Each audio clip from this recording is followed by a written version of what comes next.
Policia në atë kohë dyshonte për 2 persona, së bashku me prokurorinë sigurisht bëhej fjalë për Izmir Sakicën dhe Samuel Troshanin.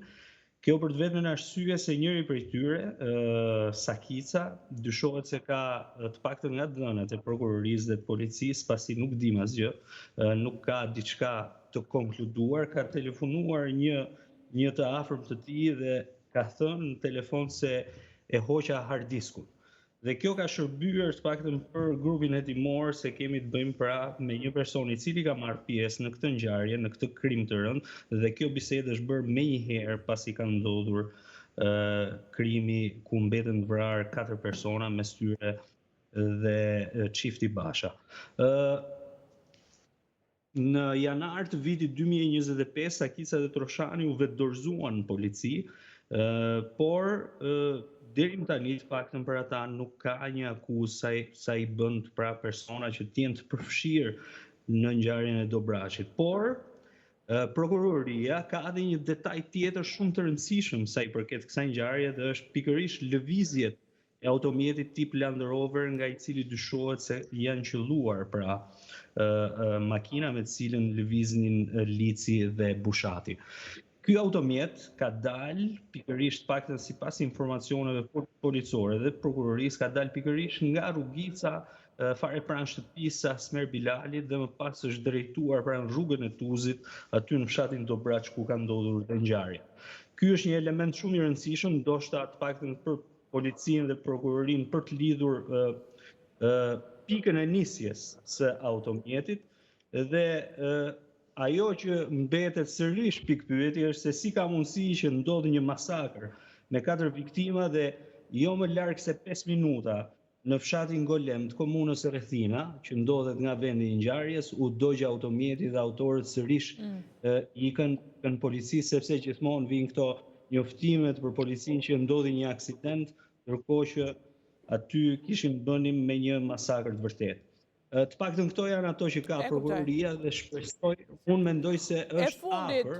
Kasapi e fundit për këtë ngjarje, u fol për praninë e Ibrahim Licit në vend ngjarje pas masakrës. Ka patur disa insinuata të tilla informacione, është thënë në media që mendohet që mund të ketë qenë aty. Ka të reja për këtë gjë?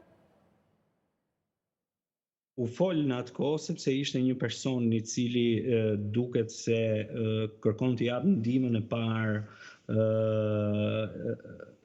njërit prej viktimave aty që përkon me Licin, por që asnjëherë nuk u konfirmua nga policia. Të paktën në raste të tilla nuk është konfirmuar asnjëherë. U fol për praninë e Ibrahim Licit, por që diçka e tillë nuk është konfirmuar dhe është pak e vështirë për të kuptuar dhe paraqitjen fizike të tij, sepse nuk është se ka dhe shumë foto, nuk është se ka shumë detaje për Ibrahim Licin dhe në vetë dosje thuhet që është shumë e vështirë për t'u takuar. E kuptoj. Okej. Me këtë se ky ka qenë një debat shumë i rëndësishëm këtu në momentin e asaj ngjarjes, kush ishte personi që qëndronte në këmbë, që ishte me duart e përgjakura, ishte i tronditur nga ajo që kishte parë, kishte qenë ky që kishte qenë në timon, ishte i plagosur, si ishte i plagosur, cili ishte roli i tij. Dhe patyshim për ta identifikuar nëse ishte apo jo Ibrahim Lici, ishte vështirë sepse ai nuk ka dalje publike, s'ka foto dhe askush nuk ka një imazh të tij, por imazhin e personit që ishte e kishin. Në mos identifikojmë kush është Ibrahimi, identifikohet kush është ky që ishte në këmbë. Dhe besoj që policia do duhet ta ketë zgjidhur këtë, e ka bërë se ka bërë publike, që është tjetër çështje, sepse me regjistrat elektronik që janë sot, me gjendjen civile që i ka të arkivuar të gjitha ato dhënat për njerëzit, mjafton të marrësh fotografinë e personit që ishte në vend ngjarje dhe zbulon kush është ky. Dhe nëse është apo jo ky, kjo është tjetër histori, po paktën zbulon kush është ky që ishte në foto. Nuk përfitua asnjë gjë dhe në rrjetet sociale që të thoshte dikush që është ky. S'u përfitua ajo. Profili ishte i pa identifikueshëm, po thonë, ishte nuk përfitua diçka nga ajo. Bashkëpunimi i njerëzve në tilla raste mos prit të jetë efektiv sepse janë të gjithë të friksuar dhe nuk. Pjesën pse e mori dhe Dobraçin, që e mori, nuk e di me lejon? Po, patjetër. Pjesën pse e mori strukturë e posaçme pjesën e Dobraçit është se normalisht kishte kompetencën që mori Spaku. Sepse aty u pa që policia nuk reagoi në kohë, vajti me vonesëve ngjarje, kishte pjesën e energjisë së asaj zone që u mendua për grup të strukturuar në këtë rast, u mendua që energjia në atë zonë, në një zonë të caktuar, nuk ishte pjesa që kamerat nuk funksiononin, është diskutuar për makinën e cila u dojgjë që u gjendur, ishte vjedhur në Durrës, është përdorur dhe nga policia, nga personazhet e veçantë të policisë, që është dyshuar pra për këtë pikë, dhe pastaj janë ato elementet të tjerë, të cilët me vërtet normalisht dhe do kalonte për kompetencën për strukturën e posaçme. Duke qenë se mori këtë dosje, ka marrë dhe këtë dosje. Por që se çfarë janë përfitimet në të dy rastet, ngelet për të parë. Unë mendoj që duhet pritur njërë pjesa e fazës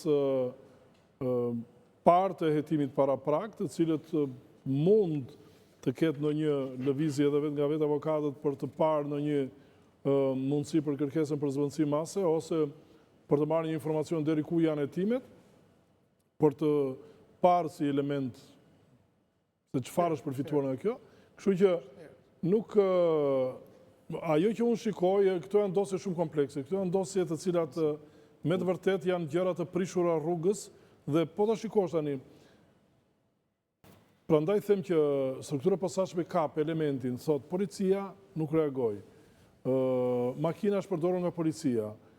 Energjia thot nga OSHE-ja në zonë undërprer. Unë kam një qasje tjetër. Ja ta mbaroj zotria. Një sekundë, kjo ka qenë, kjo është diskutuar në fillimin e saj. Shiko, kjo është pjesa e parë e vendit ngjarjes. Atëherë është diskutuar që policia nuk ka reaguar se një person i cili ka qenë filani thonë që nuk reagoi policia, nuk e arrestoi. Të gjithë mbaj mend, tani ne po flasim për këtë situatë e cila u krijua dhe është diskutuar në ato momente.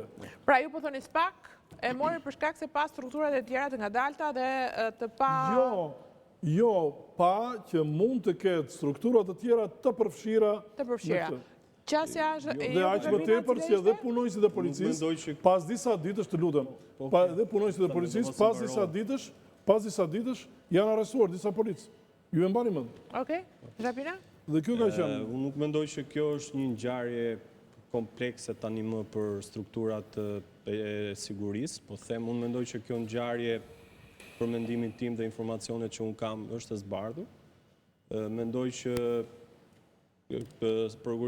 prokuroria e Shkodrës, mendoj që ka qenë prokuroria e Shkodrës dhe policia e Shkodrës ajo që kanë bërë një punë shumë të mirë.